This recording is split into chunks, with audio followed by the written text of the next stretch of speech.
العالمين أما بعد أعوذ بالله من الشيطان الرجيم قل إن الموت الذي تفرون منه فإنه ملاقيكم ثم تردون إلى عالم الغيب والشهادة فينبئكم بما كنتم تعملون. احباب گرامی، موت اللہ تعالیٰ کے انعامات میں سے انعام ہے. نیک کے لیے، صالح کے لیے، متقی کے لیے موت بہت بڑا انعام ہے. جنت میں داخلے کا دروازہ ہے. قبرستان بہت رات کے وقت خوفناک بھی ہوتا ہے، ڈر لگتا ہے قبرستان سے. لیکن اسی قبرستان میں اگر کسی مومن کی قبر ہو تو وہ جنت کی پیاری ہوتی ہے. ضرورت اس چیز کی ہے، ماشاءاللہ بہت بڑا جنازہ ہے، بہت بڑا اجتماع ہے. اللہ تعالیٰ مرحوم کی بخشش فرمائے. یقیناً یہ ان کی نیکی پر دلالت کرتا ہے. عزیزوں و اقارب کا، رشتہ داروں کا اتنا بڑا اجتماع، اتنے بڑے اجتماع پہ ہم نے ایک بات سیکھنی ہے جس کا فائدہ مرنے والے کو بھی ہوگا اور جس کا فائدہ ہمیں بھی ہوگا، کہ موت ایک بہت بڑا سپیڈ بریکر ہے. آپ حضرات جتنے بھی تشریف لائے ہیں، کوئی ویلا نہیں ہے، کوئی فارغ نہیں ہے. ابھی بھی بڑے کام ہے. آپ نے انتظار تھا کہ ٹائم ہو گیا، 2 منٹ اوپر ہو گئے، جنازہ آ گیا ہے، ابھی بھی آپ بہت زیادہ مصروف ہیں. لیکن اس مصروفیت کو روکا کس نے؟ موت نے روک دیا اس مصروفیت. موت آئی ہے، ایک بندہ فوت ہوا ہے، سارے اپنے کام چھوڑ کے، ڈیوٹیاں چھوڑ کے، دکانیں چھوڑ کے، کاروبار چھوڑ کے سارے یہاں جمع ہو گئے. جب آپ نے مرنا ہے تب بھی یہ بریکر اسی طرح کام کرے. لیکن مسئلہ یہ نہیں ہے کہ مرنا ہے، مسئلہ یہ ہے کہ مر کے جانا دوزخ میں ہے یا جنت میں جانا. یہ نظریہ صرف اسلام کا ہے، یہ نظریہ صرف مسلمانوں کا ہے. رب کا قرآن کہتا ہے قُلْ إِنَّ الْمَوْتَ الَّذِي تَفِرُّونَ مِنْهُ فَإِنَّهُ مُلَاقِيكُمْ. پیارے محبوب آپ فرمائیں، وہ موت جس سے تم بھاگتے ہو، راہ فرار اختیار کرتے ہو، فَإِنَّهُ مُلَاقِيكُمْ، ضرور تم سے ملاقات کرے گی، اس سے بچ نہیں سکتے. وَلَوْ كُنْتُمْ فِي بُرُوجٍ مُشَيَّدَةٍ، اگر کسی بہت بڑے قلعے کے اندر، پتھر کاٹ کے اندر جا کے چھپ جاؤ گے، موت وہاں بھی پہنچ جائے.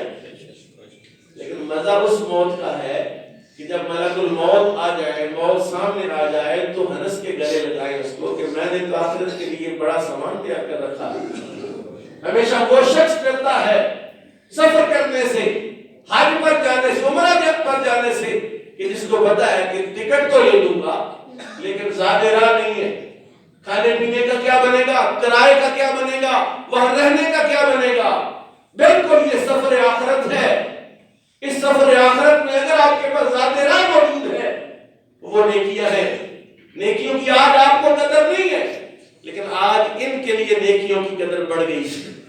آج نیکیوں کا کوئی مول نہیں آپ کے لیے. پیسے کا مول ہے، دولت کا، جائیداد کی قیمت آپ کے نزدیک نیکیوں کی قیمت نہیں ہے.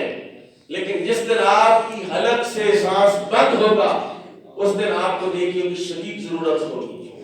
اور کوئی دکان کائنات میں ایسی نہیں ہے کہ جب آخری وقت آئے تو آپ پیسے دے جاؤ، یار بھاگ کے میرے لیے 1,00,000 نیکی لے آؤ، 100 نیکی لے آؤ، 10 نیکیاں لے آؤ. کوئی نیکی بیچتا نہیں ہے. نیکی تمہیں آپ خود کرنی. جوانی تمہارے کام آنی ہے، کوئی دوسرے کی جوانی کام آتی. زندگی اپنی کام آنی ہے، دوسرے کی کام نہیں آنی ہے.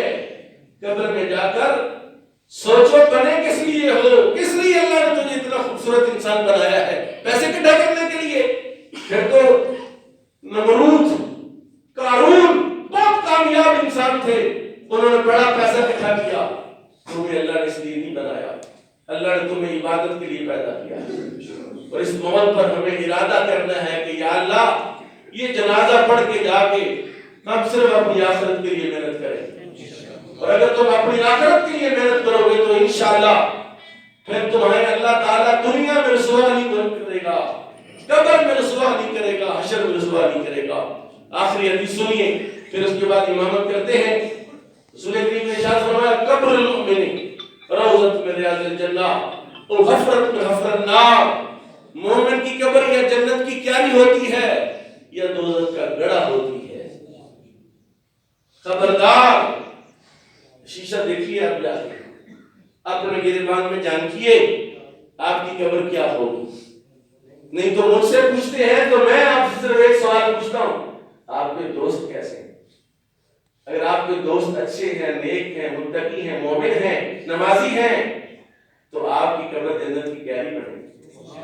اور اگر آپ کے دوست پرلے درجے کے فراڈی کے مکار ہوشیار، پرلے درجے کے 28 گیرے ہیں، تو پھر تیار ہو جائیے دوزخ کے دروازے میں داخل ہو۔ آج فیصلہ کیجئے کہ آپ نے جنت میں جانا ہے کہ دوزخ میں جانا ہے۔ اللہ کہتا ہے کہ یوم یقوم الرحمن والملائکۃ صفا لا یتکلمون الا من اذن له الرحمن وقال صوابا ذلک اليوم الحق فمن شاء اتخذ الى ربه مآبا۔ رب نے ایسی بات کر دی، اللہ نے کہا اور جو چاہتا ہے اللہ کے پاس ٹھکانہ بنائے وہ بنا لے، جو اللہ کے ہاں ٹھکانہ بنانا چاہتا ہے بنا لو، اور جو نہیں بنانا چاہتا اللہ کو کوئی ضرورت نہیں ہے، ضرورت پھر ہمیں ہی ہے۔ اللہ تعالی ہمیں اپنی زندگی کے مقصد کو سمجھنے کی توفیق بخشے۔